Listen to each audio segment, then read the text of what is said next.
Hello everyone, welcome to Bright IQ. तो आज हम लोग पढ़ने वाले हैं जीके जीएस में ऑल पॉलिटी के प्रीवियस ईयर्स के क्वेश्चन को। इसमें जितना भी प्रीवियस ईयर का क्वेश्चन दिया गया है वो सारा आपका आईआरबी एग्जाम से रिलेटेड है। तो आज के वीडियो में हम लोग सिर्फ प्रीवियस ईयर से क्वेश्चन ही नहीं बल्कि उससे जितने भी बेसिक कॉन्सेप्ट बन सकते हैं जो आपके नेक्स्ट एग्जाम के पॉइंट ऑफ व्यू से इंपॉर्टेंट हो सकते हैं, उन सारे क्वेश्चन को कॉन्सेप्ट के साथ स्टडी करेंगे।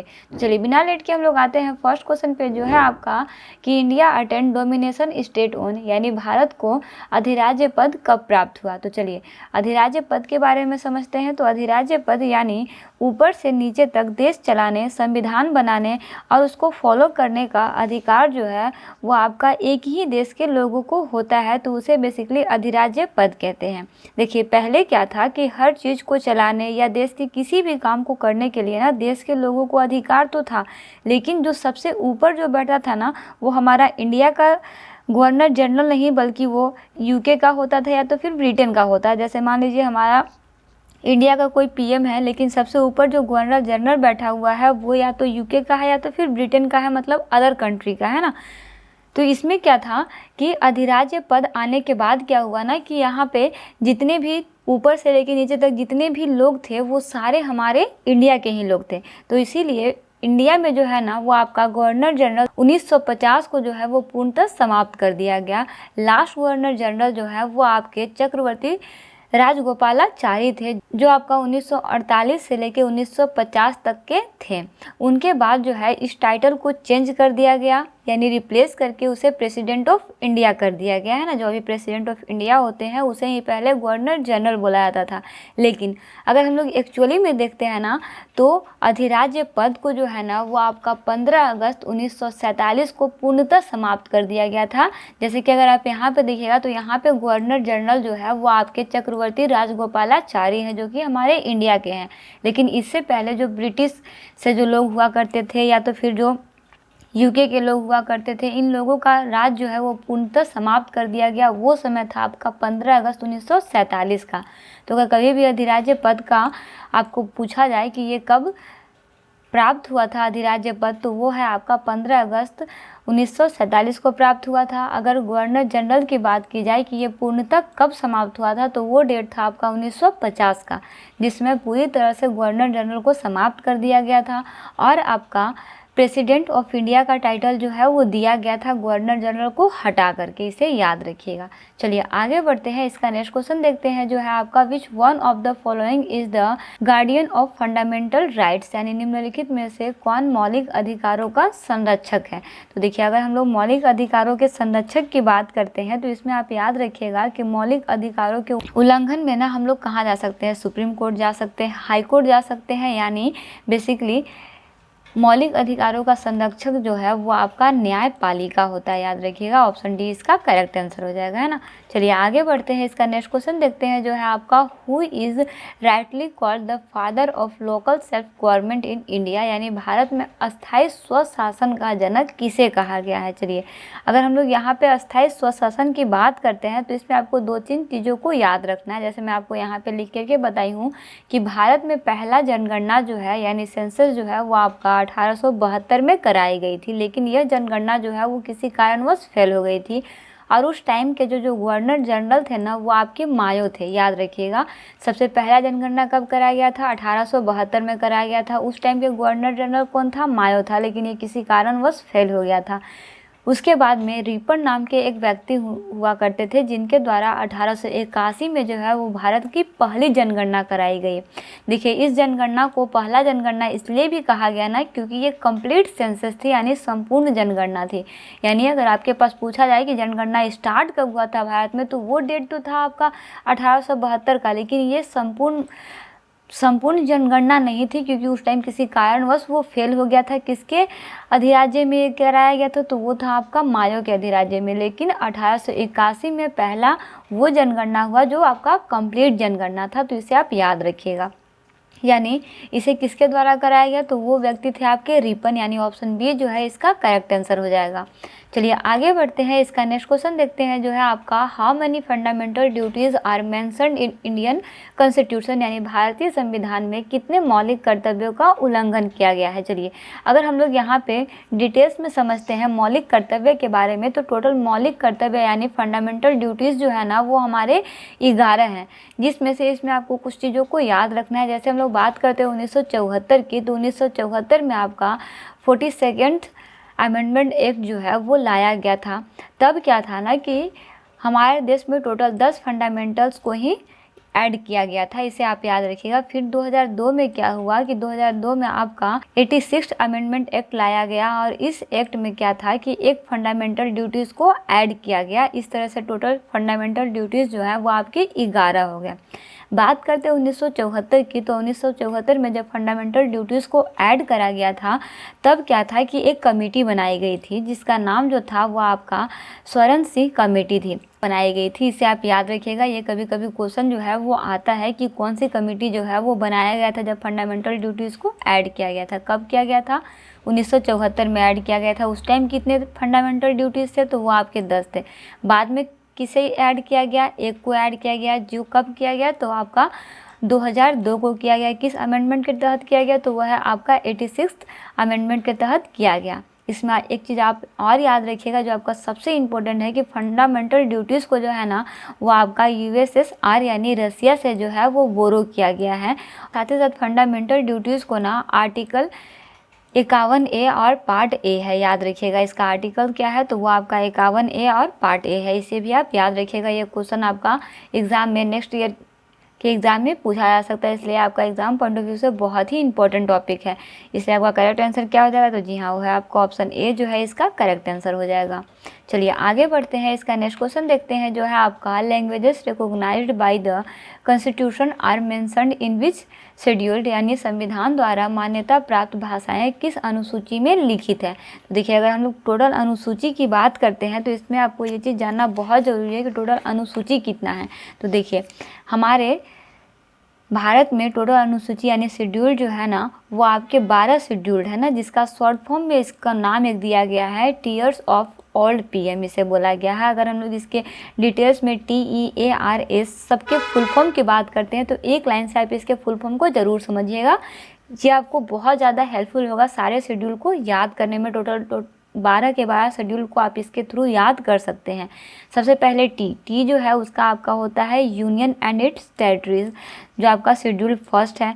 दूसरा ई में जो है वो आपका एम्यूलमेंट एंड सैलरीज दिया गया है, ये आपका शेड्यूल सेकंड के अंदर है। और शेड्यूल 3 के अंदर जो है वो आपका अफर्मेशंस एंड ओथ्स यानी कि शपथ को दिया गया है, यानी कि शपथ को जो है इसमें रखा गया है, या बोल सकते हो कि शपथ की बात जो है वो करी गई है किसमें? शेड्यूल 3 में की गई है। इस तरह से हम लोग 3 शेड्यूल को पढ़ ले। चलिए आगे के कुछ और शेड्यूल को जानते हैं। जैसे शेड्यूल 4 में क्या है आपका कि इसमें आपका राज्यसभा में कितने सीट्स मिलेंगे और किस राज्य को मिलेंगे, ये आपका शेड्यूल 4 में जो है वो आपका मेंशन किया गया है। वहीं अगर शेड्यूल 5 की बात करते हैं तो इसमें आपका शेड्यूल एरिया की बात करी गई है ना। और आपका शेड्यूल 6 में क्या है कि अदर शेड्यूल्स के बारे में जो है वो चर्चा करी गई है।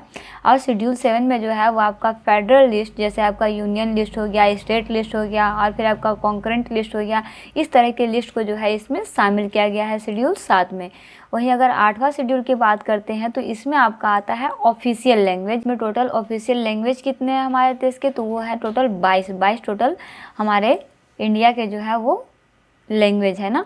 वही नेक्स्ट आपका शेड्यूल 9 की बात करते हैं तो यह आपका लैंड रिफॉर्म्स यानी भूमि सुधार के बारे में बात कही गई है। वहीं आपका शेड्यूल 10 में जो है वो आपका defection and anti defection law के बारे में यानी दल बदल विरोधी कानून के बारे में बात करी गई है। और आपका 11 शेड्यूल में पंचायत की बात करी गई है। और 12वां शेड्यूल में जो है वो आपका म्यूनसिपैलिटी के बारे में बात करी गई है। देखिए आपके पास क्वेश्चन में क्या पूछा गया था? लैंग्वेज के बारे में पूछा गया था कि किस शेड्यूल में लैंग्वेज को रखा गया, तो वह है आपका 8th शेड्यूल के अंदर जो है वो आपका लैंग्वेज को रखा गया है ना।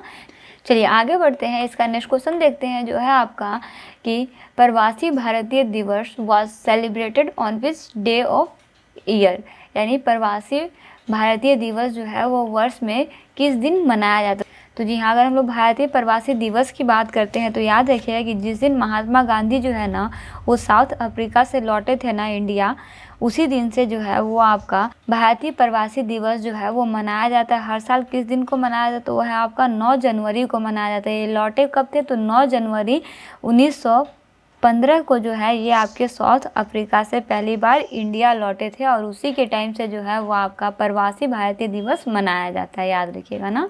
चलिए आगे बढ़ते हैं, इसका नेक्स्ट क्वेश्चन देखते हैं जो है आपका कि in which part of the constitution details of citizenship are mentioned, यानी संविधान के किस भाग में नागरिकता का विवरण जो है वो वर्णित है।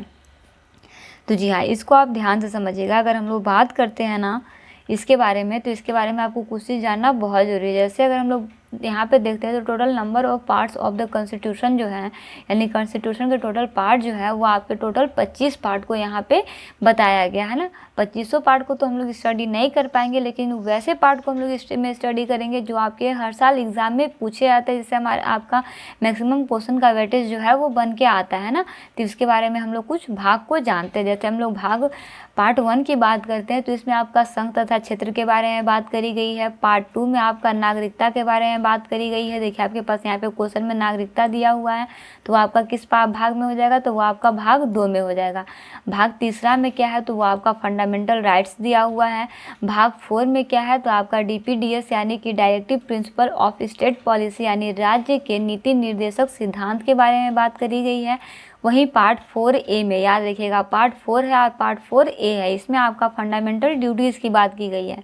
ठीक है, तो पार्ट 3 में जो है वो आपका फंडामेंटल राइट्स के बारे में बात किया गया है और पार्ट 4A में जो है वो आपका फंडामेंटल ड्यूटीज़ के बारे में बात किया गया। वहीं पार्ट 5 में जो है वो आपका यूनियन यानी केंद्र के शासन या सरकार के बारे में बात करी गई है। पार्ट 6 में जो है वो आपका स्टेट के बारे में बात की गई है। पार्ट 7 को ना इसे निलंबित कर दिया गया था, इसलिए इसके बारे में चर्चा नहीं करी गई है ना। वहीं अगर पार्ट 8 की बात करते हैं तो इसमें आपका यूनियन टेरिटरीज यानी केंद्रीय शासित प्रदेश के बारे में बात करी गई है और आपका पार्ट 9 में पंचायत के बारे में और पार्ट 10 में नगर पालिका के बारे में जो है वो बात करी गई है। इस तरह से आपका टोटल 25 में से 10 कॉन्स्टिट्यूशन के पार्ट को हम लोग अच्छे से समझ चुके हैं। ये 10 पार्ट को आप अच्छे से रिवीजन जरूर कर लीजिएगा। साथ इन सारा का PDF जो है वो आपको टेलीग्राम चैनल पे मिल जाएगा। टेलीग्राम चैनल का लिंक जो है वो आपका डिस्क्रिप्शन बॉक्स में दिया हुआ है। वहाँ से आके आप टेलीग्राम चैनल को ज्वाइन करके सारे क्वेश्चन को के PDF को अच्छे से स्टडी कर सकते हैं। वहाँ पे आपको जितने भी PDF मिलेंगे उस सारे PDF को आप डाउनलोड कीजिए और क्वेश्चन को सॉल्व कीजिए। और जितने भी इसमें कॉन्सेप्ट बताए गए सारे कॉन्सेप्ट को आप अच्छे से याद जरूर रखिएगा, क्योंकि कॉन्सेप्ट से आपके बहुत सारे क्वेश्चन जो है वो एग्जाम में बन सकते हैं। चलिए आगे बढ़ते हैं, इसका नेक्स्ट क्वेश्चन देखते हैं जो है आपका कि who presides over the joint session of Indian parliament, यानी भारतीय संसद के संयुक्त सत्र की अध्यक्षता कौन करता है। तो जी हाँ, अगर हम लोग संयुक्त सत्र की बात करते हैं तो याद रखिएगा कि आर्टिकल 108 में जो है ना वो आपका ज्वाइंट सेशन की बात जो है वो करी गई है। इसमें बेसिकली आपका क्या है कि इसमें लोकसभा के अध्यक्ष के बारे में बात करी गई है, यानी भारतीय संसद की संयुक्त सत्र की अध्यक्षता जो है वो कौन करेगा? तो वह आपका लोकसभा अध्यक्ष करेगा, यानी ऑप्शन C जो है इसका करेक्ट आंसर हो जाएगा ना। चलिए आगे बढ़ते हैं, इसका नेक्स्ट क्वेश्चन देखते हैं जो है आपका the national emergency in India declared by the president of India due to the external aggression और आर्म्ड रिवोल्ट थ्रू। इसका मतलब क्या है कि भारत में राष्ट्रीय आपातकाल किस माध्यम से बाहरी आक्रमण या फिर सशस्त्र विरोध के कारण भारत के राष्ट्रपति द्वारा घोषित किया गया था। बताइए, आपका क्वेश्चन जो है वो एग्जाम पॉइंट ऑफ व्यू से बहुत ही इंपॉर्टेंट है। तो याद रखिएगा कि इसमें अगर हम लोग बात करते हैं ना तो वो आपका हो जाएगा आर्टिकल 352। अगर आर्टिकल 352 की बात करते हैं तो इसमें आपका राष्ट्रीय आपातकाल की बात जो है वो करी गई है, याद रखिएगा। वहीं अगर हम लोग आर्टिकल 356 की बात करते हैं तो आर्टिकल 356 में राष्ट्रपति शासन व्यवस्था की बात करी गई है। आर्टिकल 360 में जो है वो आपका वित्तीय आपातकाल की बात करी गई है। आर्टिकल 368 में जो है वो आपका संविधान को किस प्रकार संशोधित किया जाए इसके बारे में बात करी गई है, यानी क्वेश्चन के अकॉर्डिंग आपका ऑप्शन A जो है इसका करेक्ट आंसर हो जाएगा। चलिए आगे बढ़ते हैं।